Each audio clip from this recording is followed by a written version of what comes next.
Hello again from the T.B. Ferguson Museum. This is Roy with another Throwback Thursday where I go back 100 years ago in time to the Watonga Republican newspaper in 1926, and I read from the paper and we see how things have changed and how things have stayed the same, and we may learn something about ourselves and about that time frame as well.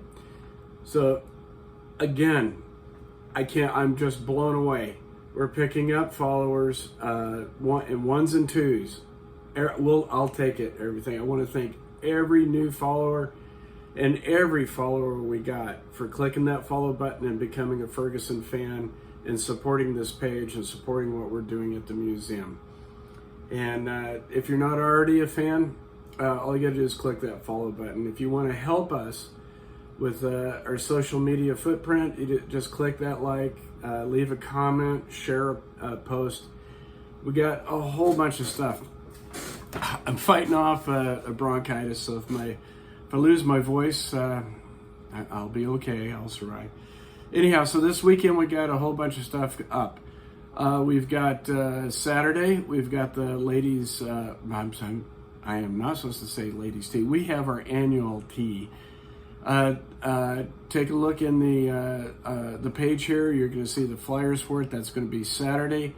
Last I heard is there's still tickets available, and they'll be right up to what's available will be getting sold at the door. Our theme this year is going to be movies. You can see that in the flyer, and we got a lot of interesting stuff going on, and great tea as well. Sunday, we've got a flag ceremony here, and we are the museum and the community is getting blessed with this flag museum, because we're going to not only have American Legion post from Concho coming to raise the flags and do the flag ceremony. We also have a Native American drum group that's going to be presenting their flag song. I'm just going to stop right there. I'll say it wrong anyway. But come and join us on Sunday for the raising the flags. Why Sunday? Because Flag Day, and we're going to celebrate the flag and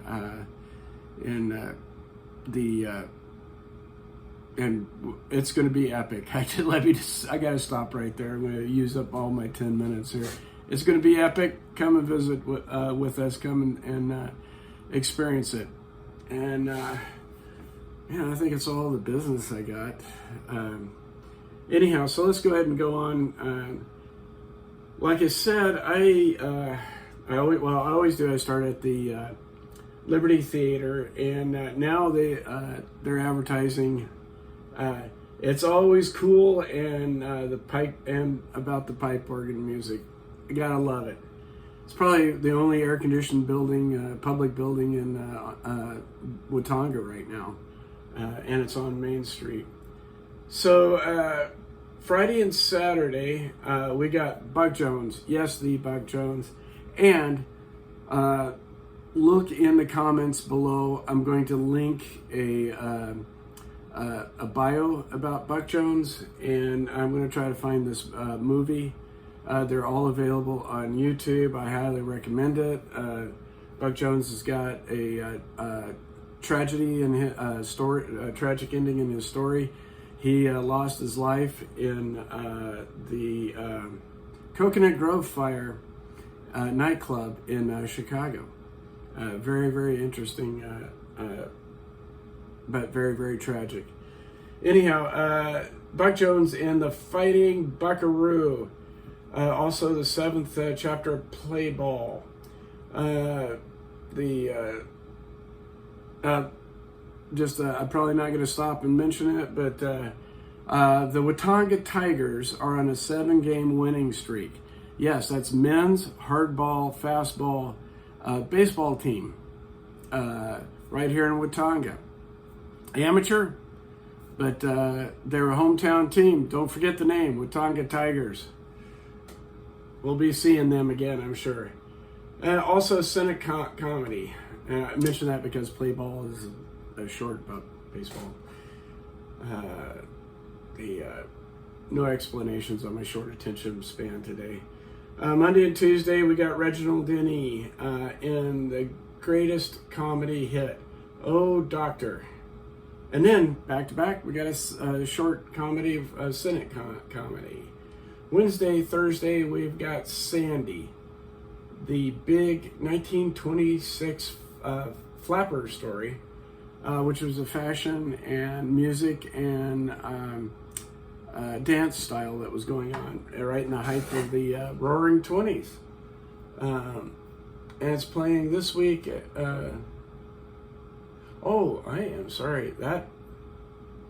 it's also playing this week at the Capitol Theater in Oklahoma City. All right. So I'm gonna have to. I got something big on the front page. Man, I have to skip over so much interesting stuff. The alfalfa crop is coming in record alfalfa numbers, whatever those are, breaking all these records, and so is hog production.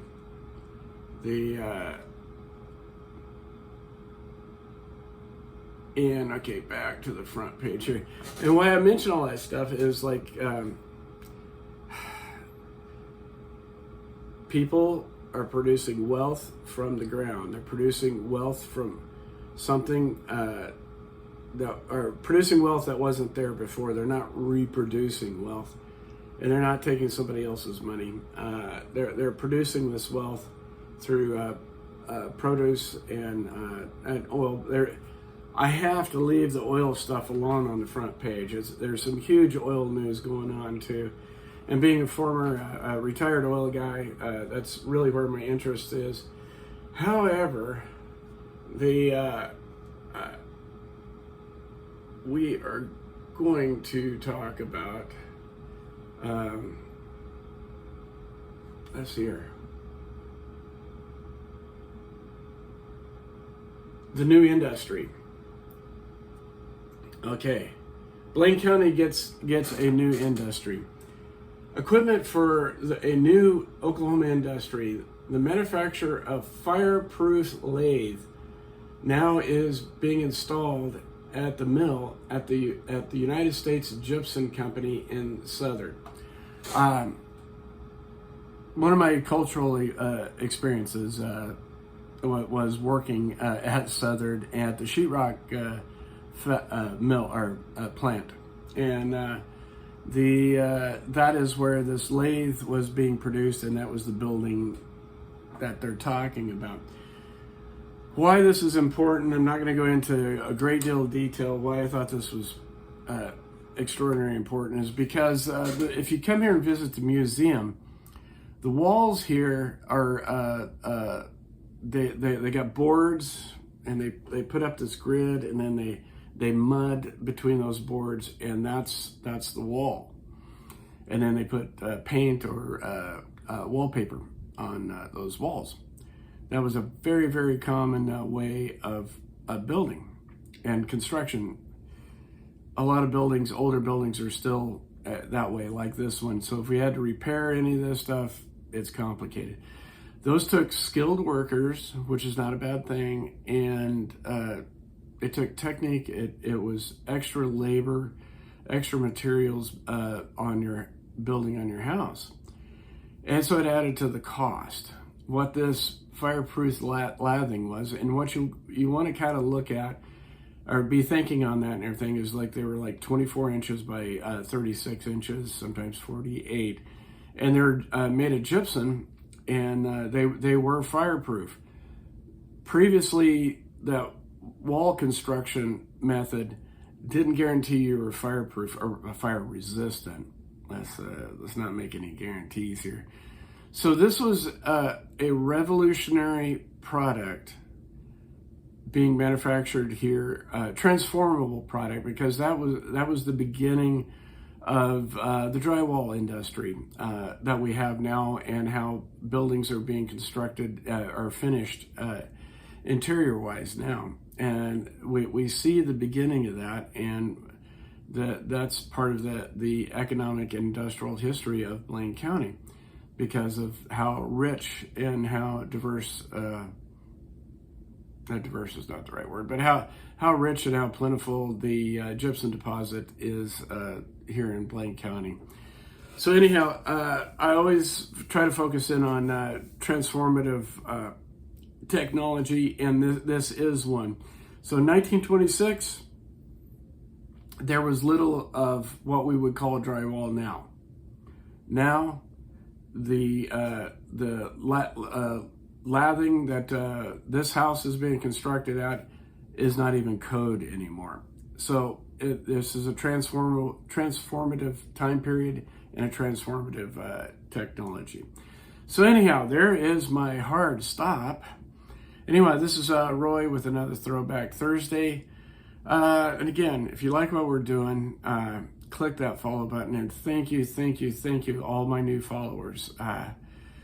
Every one of you is appreciated. And until next week, and until another Throwback Thursday, this is Roy, and take care of yourselves and be kind to one another.